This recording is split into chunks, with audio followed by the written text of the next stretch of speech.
Hi, Mom. So I got my ticket home from Europe. I get back on June 6th, but it's a really late flight because that was the cheapest, so it gets in at midnight. But don't worry, I'll get a shuttle from the airport so you don't have to pick me up. Like, really seriously, you don't have to. Okay, so love you. See you soon. Bye.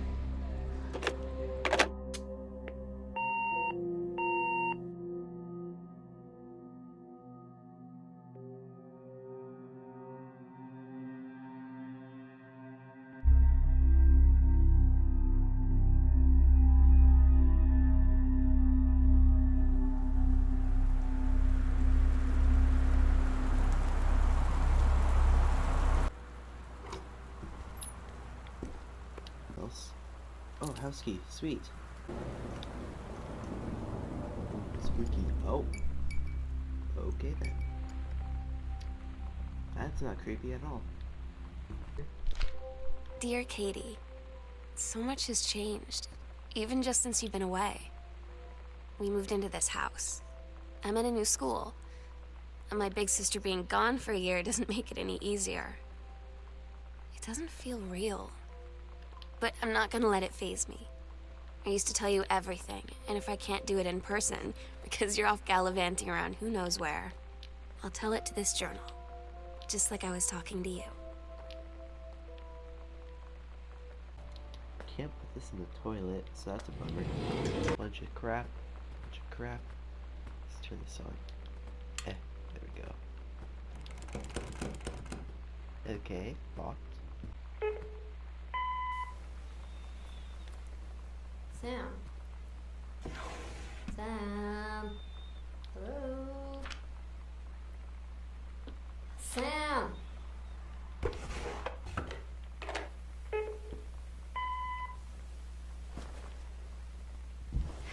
Where are you?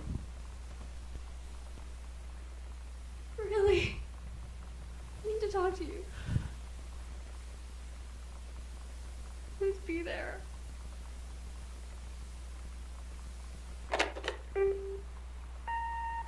Hi, Mom.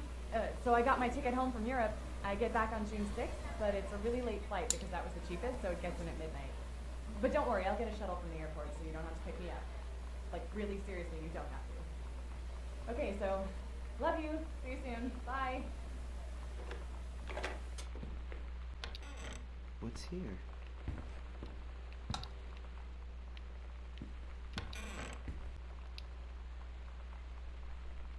Oh, boring. Oh my god.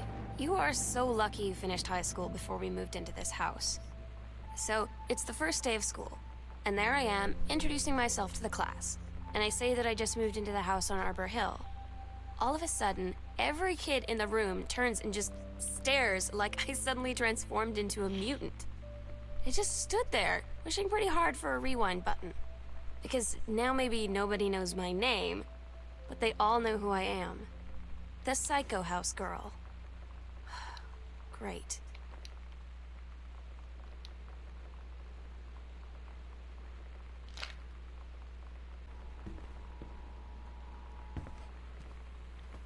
This is a severe weather warning. The Northwest Weather Service reports high winds and torrential rain conditions affecting the following counties: Austin County, Boone County, Dawn County, Takelma County, and Wistaria County. Residents are strongly urged to stay indoors and secure all windows and doors. Flood conditions are expected at lower elevations. You know that feeling where the first moment you see someone, it's like they have a big gold star around them, and you have to get to know them? Well, there's this girl. I think she's a senior. She's usually dressed kind of punk, but sometimes I see her in this, like, army uniform, and she's always drawing in this notebook, looking so intense. I had no idea how I would ever, like, have an excuse to talk to her. Till I noticed she and her friends hang out and play Street Fighter at the 7-Eleven every day after school.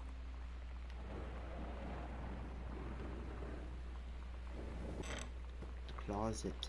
Oh boy. I love closets. What's this? Boring. When you live in one place your whole life, your next door neighbor is kind of like your default friend. And Daniel only got weirder over the years. So moving away has been a good excuse to, like, not see him anymore. But he did always have the good Nintendo games. Maybe I'll give him a call.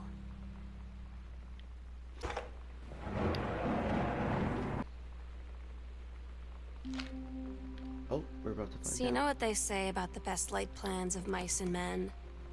Yeah, turns out it applies to Street Fighter too. At least I worked up the courage to walk into the 7-Eleven and ask for a turn, but all that practice at home did not exactly translate in the wild. So after I was finished getting my butt kicked, I followed them outside while they smoked. And that was when she asked me if I was that psycho house girl. But then she said she's always really wanted to see the psycho house. Her name is Lonnie. She's coming over tomorrow. Open cabinet. Oh. Okay, cool. Just songs. Oh, okay. It's weird hanging out with girls. Daniel was around ever since I was little, and other girls? I don't know. But being around Lonnie is like instantly just right. I gave her the grand Psycho House tour and took my revenge on Super Nintendo. And it was like, I don't know, I finally found someone I feel normal around. I drove her home and she gave me this tape and said, "You have got to listen to this." I haven't stopped playing it since. Okay. Oh. Lonnie brought her hair dye over today. She said, "I need to fix these roots. Think you could help?" Dyeing hair is weirdly intimate. I don't know if I've touched someone else's scalp before. That's pretty intimate, right? It felt intimate. We looked in the mirror together after, and I expected her to say something about how it looked crappy or good or whatever. But that's when she said, "You're so beautiful." And she was looking at me. Right in that moment, I wanted to say something, but I waited. And the moment was gone. Sam's dark room. Do not enter if the red lights are on. Is that what she said here? Sam? Are you in there? I'll come back later.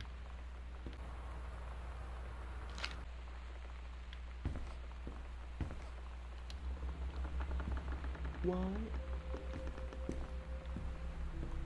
Okay. This is a little creepy. Oh, what's this? Oh, no, I don't want. Okay, that's cool.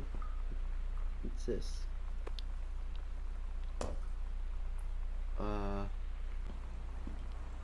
Sort of hard to see. Oh.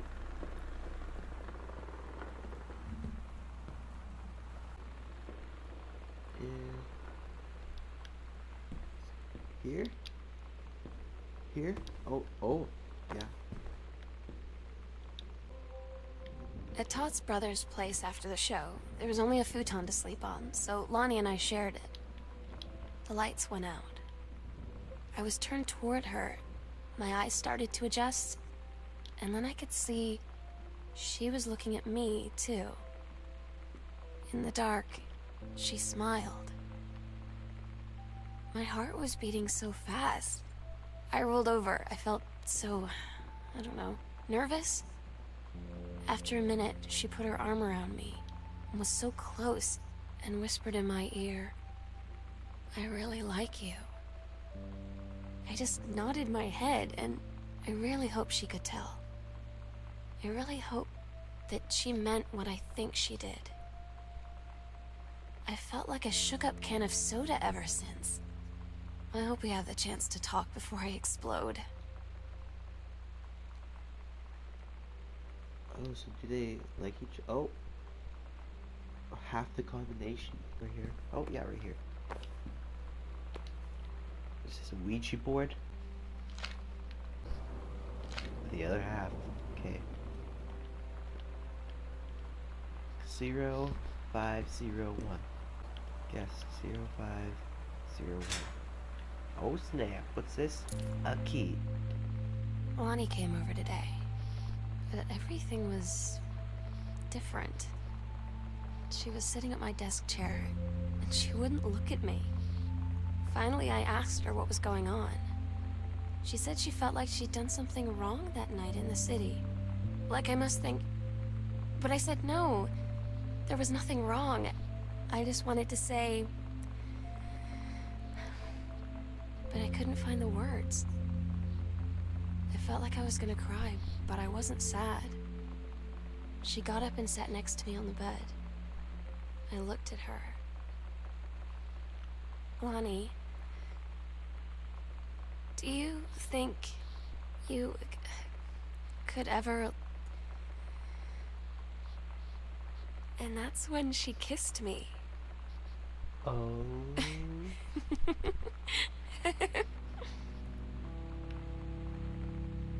All right.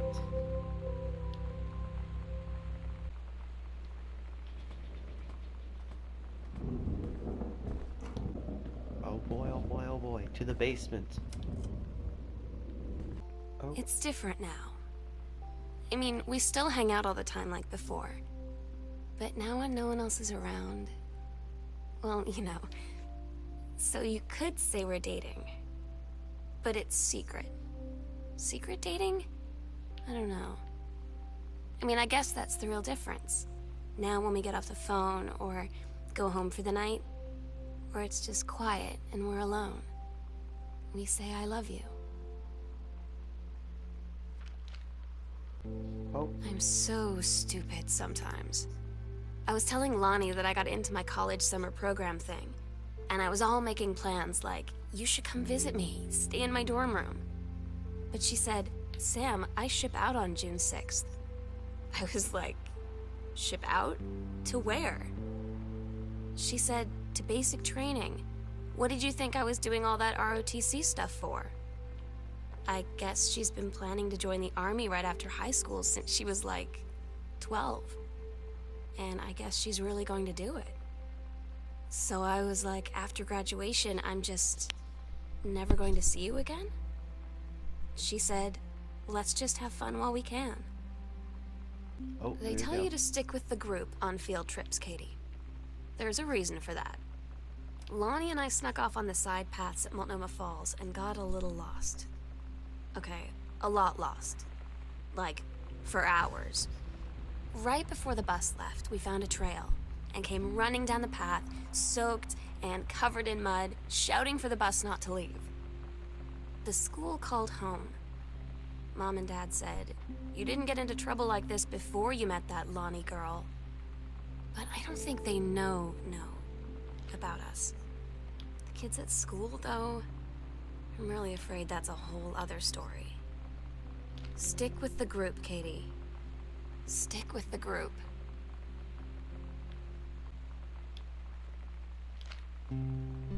I don't get Lonnie sometimes. Like, her band, and our zine, and her hair, and everything are all anti-authority. But I watch her in JROTC, and she's doing drills in perfect formation, following orders, no question. And there's all this stuff in the news about don't ask, don't tell. Like, she's going to join the army and then have to lie about who she is. She said they don't need to know what they don't need to know. Like it was no big deal. This from the girl who trashed her locker to, like, defend my honor. I've learned when to stop arguing, though. I don't think Lonnie even gets Lonnie sometimes. Katie, you know how Mom and Dad are.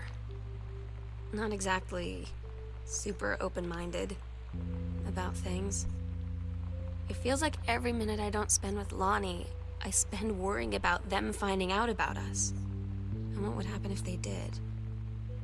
You know Dad's joke about the nunnery that he'd tell whenever he brought boys around the old house? I wonder where he'd want to send me.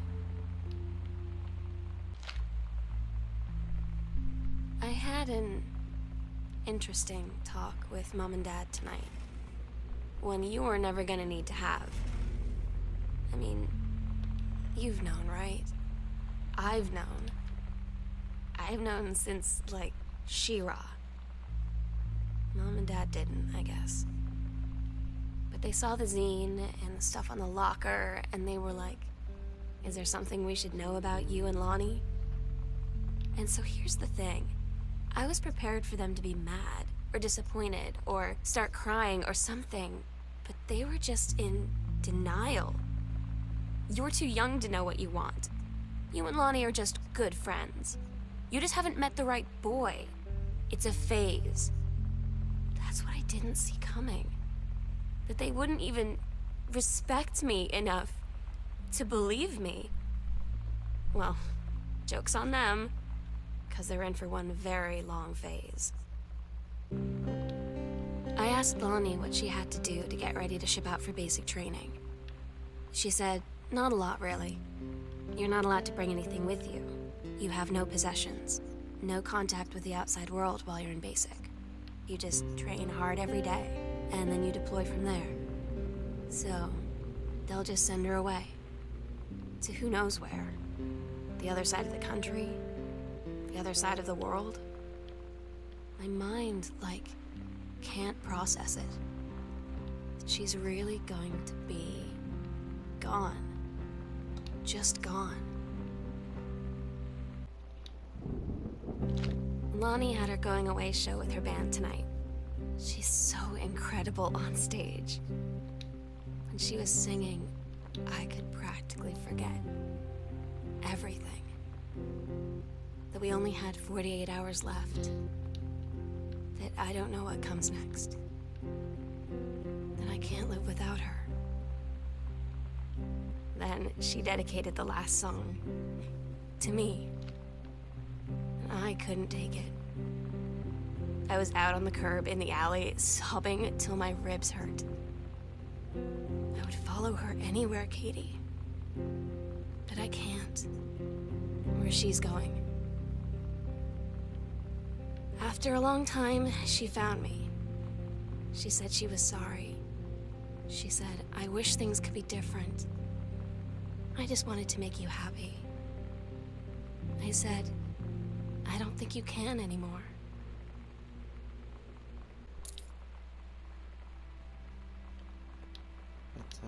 The sunset light in this house is the saddest thing I've ever seen.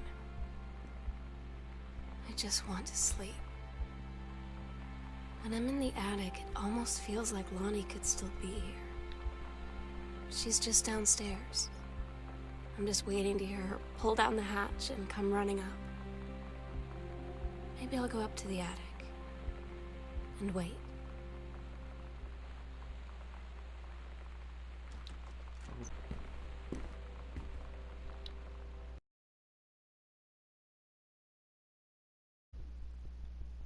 Katie, I'm so sorry that I can't be there to see you in person, that I can't tell you all this myself. But I hope as you read this journal and you think back, that you'll understand why I had to do what I did. And that you won't be sad, and you won't hate me, and you'll just know that I am where I need to be. I love you so much, Katie. I'll see you again, someday. Love,